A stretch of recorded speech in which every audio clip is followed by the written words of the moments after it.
Assalamualaikum warahmatullahi wabarakatuh. Halo teman-teman, kembali lagi di Azilia Kiara Channel. Teman-teman, sekarang kita berdua sedang berada di Keraton Kasepuhan Cirebon. Buat teman-teman yang mau tahu kelanjutannya kita seperti apa, tonton video sampai habis ya teman-teman. Let's go. Assalamualaikum teman-teman. Saat ini Kiara sedang berada di Keraton Kesultanan Kasepuhan Cirebon, salah satu keraton dari 3 keraton yang berada di Kabupaten Cirebon. Nah teman-teman, ini Kiara sudah masuk di lingkungan Keraton Kasepuhan Cirebon. Dan ini Kiara ditemani oleh guide-nya yang akan menjelaskan sejarah berdirinya Keraton Kasepuhan Cirebon. Bismillahirrahmanirrahim. Assalamualaikum warahmatullahi wabarakatuh. Waalaikumsalam warahmatullahi wabarakatuh. Selamat datang di objek wisata Keraton Kasepuhan. Keraton Kasepuhan ini dibangun atas prakarsa putra mahkota Pajajaran yang bernama Pangeran Walangsungsang. Nah, Pangeran Walangsungsang ini mendirikan keraton awal yang namanya Pakungwati. Pakung artinya udang, Wati berarti perempuan. Ada yang namanya Wati di sini? Enggak. Dicatat buat kakak sama adik, barangkali nanti sejarahnya keluar. Berdirinya Pakungwati 1430, tapi langsung diserahkan kepada keponakan sekaligus menantunya yang bernama Sesari Hidayatullah. Nah, Sesari Hidayatullah ini lebih familiar sama gelarnya. Ada yang tahu gelar dari Hidayatullah siapa? Pernah dengar? Betul, Sunan Gunung Jati. Jadi kita tidak mencari pintar dan bodoh ya, supaya ada interaksi saja. Sunan Gunung Jati itu kalau kakak tahu gelarnya, namanya Syarif Hidayatullah. Lewat tangan dingin beliau Islam berkembang pesat. Setelah berkembang, Belanda masuk. Dengan sistem politik adu domba, keraton awal Pakungwati dipecah menjadi 3 keraton kecil: Kasepuhan, Kanoman, dan Kacirbonan. Dari 3 keraton yang saya sebutkan punya raja sendiri, punya istana sendiri, dan punya daerah kekuasaan sendiri. Tapi letaknya tidak jauh, kurang lebih sekitar 500 meter ke arah utara, itu keraton Kanoman. Ke arah baratnya lebih dekat lagi kak, cuma 300 meter kurang lebih, keraton Kacirbonan. Nah, di sini supaya kakak, adiknya tidak bingung, kita fokus sama keraton kita sekarang, Keraton Kasepuhan. Kita mulai dari alun-alunnya. Kakak sama adik udah lihat alun-alunnya? Di sana alun-alun Sangkalabuana namanya. Kalau setiap hari Sabtu ya, saat itu ada latihan perang, latihan berkuda, latihan memanah. Ritual adat itu kami sebut sabtonan di alun-alun Sangkalabuananya. Berhubung ini kerajaan Islam, secara otomatis hukum dan tata caranya menggunakan hukum Islam ya. Kisos dan penggal ada juga di sana. Tapi posisinya karena kita sudah tunduk dan patuh sama NKRI, hal itu tidak kita laksanakan lagi. Nah, dari alun-alun Sangkalabuana kita mundur ke belakang. Ini namanya Kompleks Siti Inggil. Siti artinya tanah, Inggil berarti tinggi. Nah, Kompleks Siti Inggil ini ada 5 buah bangunan, punya fungsi masing-masing kak. Dek, di depan kita namanya Mande Malang Semirang. Bangunan itu dibangun tujuannya untuk seorang sultan, permaisuri, dan anak-anaknya melihat pertunjukan di alun-alun yang saya bahas di awal tadi. Kalau di sebelah kanannya ada namanya Mande Semartinandu, tempat duduknya seorang penasehat yang ada 2 tiangnya itu ya. Kalau di sebelah kirinya namanya Mande Pandawa V, tempat duduk panglima perangnya nih. Kalau kita sedang duduk di area namanya Mande Pengiring. Di sini pengawal-pengawal pribadi sultannya duduk. Nah, yang masih kita laksanakan atau sampai detik ini masih kita laksanakan atau di tempat ini. Namanya Mande Karsmen. Sampai detik ini masih kita laksanakan 1 tahun 2 kali, saat Idul Fitri dan saat Idul Adha. Nah, kalau adik tahu, kakak tahu ya, posisinya di sini gamelan akan ditabuh. Tujuannya untuk menyambut Sultan kami sholat Idul Fitri dan sholat Idul Adha. Poinnya untuk menyambut Sultan sholat Idul Fitri dan Idul Adha yang kalau uniknya di sini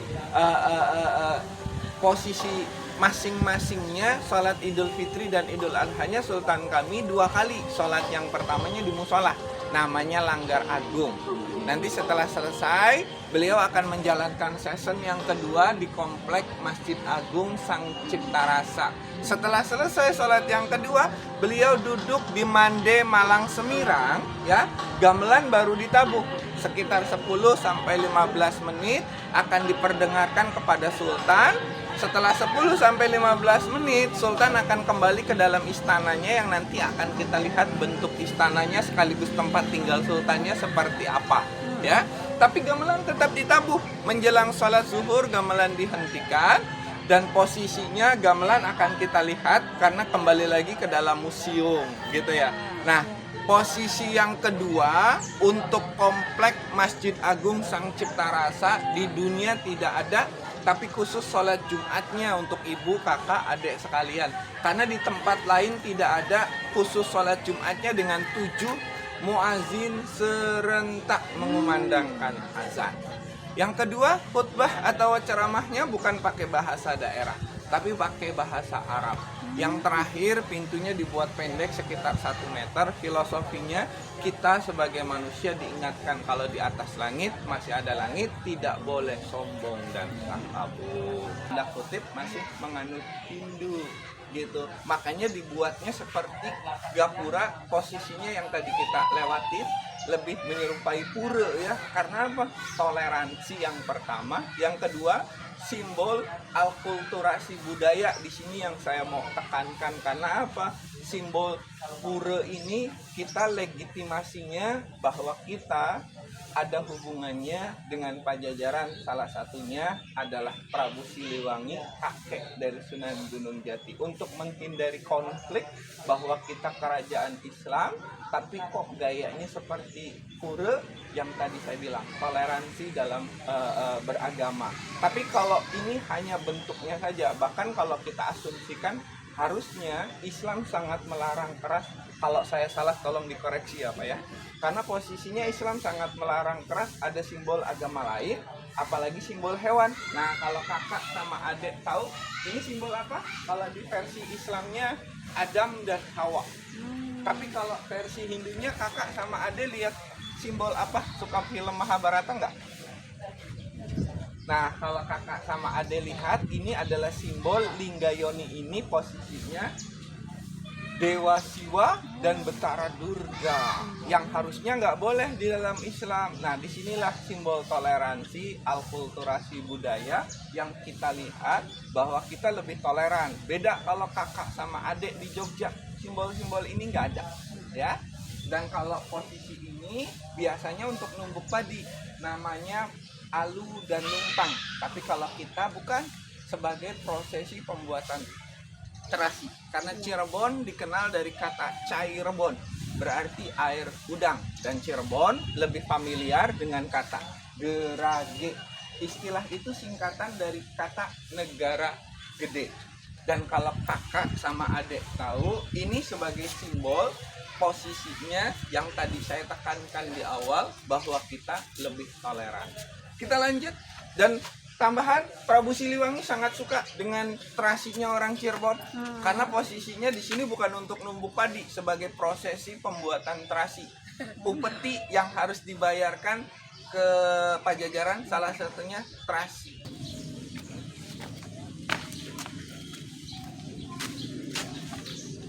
Nah, kalau yang ini namanya gapura banteng, karena ada relief bantengnya buat kakak sama adik, ya. Ini simbol bantengnya, bukan PDI Perjuangan ya. Oh, itu. Kelihatan? Nah, banteng ini punya filosofi kekuatan dan keberanian seorang prajurit. Tapi buat gambaran ke kakak sama ke adek, orang-orang dulu metode penanggalannya menggunakan sistem kalendernya dengan simbol-simbol Islam. Kalau simbol-simbol hewan. Kalau di Islamnya dengan simbol hewannya apa? Keluhnya Abraha masuk ke Makkah dengan simbolnya apa? Iya betul, tahun gajah ya. Nah, salah satu istri dari Sunan Gunung Jati ada yang dari Chinese, naga, kelinci, ular, tikus. Kalau di Chinese-nya sebutannya apa? Pernah dengar? Sio. Sio, betul. Nah, kalau ini bantengnya simbol dari tahun Jawa. Namanya apa? Tahun Saka. Nah, candra sangkalanya ini kalau kakak sama ade lihat ada yang unik. Ade udah bisa baca? Kuta, bata, tinata, banteng harusnya angka 14. Tapi kenapa di sininya 15? Karena kalau kakak sama adik ikroknya lulus. Kalau bahasa Arab itu tulisan Al-Quran ditulis dari mana ke mana? Setuju, dari kanan ke kiri ya. Untuk dapat ini posisinya dibalik. Pernah lihat Hana Caraka? Nah, ini namanya Hana Caraka. Ditulisnya sama dari kanan ke kiri. Jadi simbol banteng ini simbol ribuan. Cara membacanya dibalik. Jadi 1000 untuk dapat angka ini ya. 1451. Angka ini akhirnya dapat. Saka itu penanggalan Jawa. Nah, Masehinya, kalender Masehinya 1529. Keraton Kesepuhan pecah dibuat 1529 Masehi 1451 Saka. Gitu ya? Iya. Nggak bingung ya? Iya. Nah, Keraton Pakumwatinya yang saya awal sebut suruh catat berdiri tahun berapa? Sebelum pecah? 1000 Lupa. 430. Keraton awal Pakungwati dibuat 1430. 1529-nya Keraton Kasepuhan. Udah nggak bingung ya? Saya ulang sekali lagi. Pakungwati 1430, 1529-nya pecah Keraton Kasepuhan. Demang Dalem, Lurah Dalem, Camat Dalem, Kaum Dalem, Laskar Dalem. Orang-orang kalau mau bayar pajak atau upeti disortir dulu nih di sini dari 3 pos. Ini yang pos pertamanya. Nah, kalau kakak dulu upetinya bukan pakai uang tapi hasil bumi. Makanya terasi yang tadi saya bilang di awal itu salah satu pajak yang harus dibayarkan ke Pajajaran. Salah satunya terasi tadi. Jadi bukan pakai uang. Dan ini diperiksa dulu di sini, nanti kalau ada unsur membahayakan diambil alih, disuruh keluar dan diamankan. Itu namanya gapura lonceng. Gapura lonceng ini kalau kakak sama adek tadi gapura banteng kan simbol untuk kalendernya ya. Kalau loncengnya ini sebagai simbol posisinya waktu. Karena kalau adek sama kakak tahu dulu metode waktunya menggunakan jam matahari. Kalau jam matahari objek yang dilihatnya apa? Betul. Jadi kalau bayangannya sama dengan objek saat ini berarti pukul 12. Loncengnya dibunyikan 12 kali. Nanti loncengnya kita akan lihat di museum ya. Ini sebagai gambaran bahwa kita metodenya menggunakan simbol waktu tadi atau gapura loncengnya sebagai penanda waktu. Silakan. Oh. Tiketnya tolong disiapkan. Nah, di sebelah kanan adek sama kakak ada posisi namanya Langgar Agung, tempat sholat Idul Fitri dan Idul Adha Sultan yang pertama. Yang kedua, ada ritual adat yang namanya ritual adat Panjang Jimat. Nah, kalau di Jogja ada yang tahu grebek maulidnya namanya apa? Kalau di Jogja pernah dengar? Namanya sekatenan kalau di Jogja. Grebek mauludnya kalau di sini namanya Panjang Jimat. Nah, kalau di Jogja grebek mauludnya orientasi yang diperebutkannya itu hasil ini. Tapi kalau di sini posisinya kalau kakak dan adik tahu ya, gabah pas satu persatu ya, gabah yang dikupas satu persatu awal kunci. Nama ritualnya Panjang Jimat. Objek yang diperebutkannya nasi. Ritual adat itu kurang lebih gambaran sketsanya seperti akikahan, karena di sana berjanji dan marhabanan dibacakan. Nah teman-teman, kita mau masuk ke museumnya nih. Buat teman-teman yang mau tahu seperti apa, tonton video selanjutnya di part 2 ya. Jangan lupa like, comment, share, dan subscribe. Wassalamualaikum warahmatullahi wabarakatuh.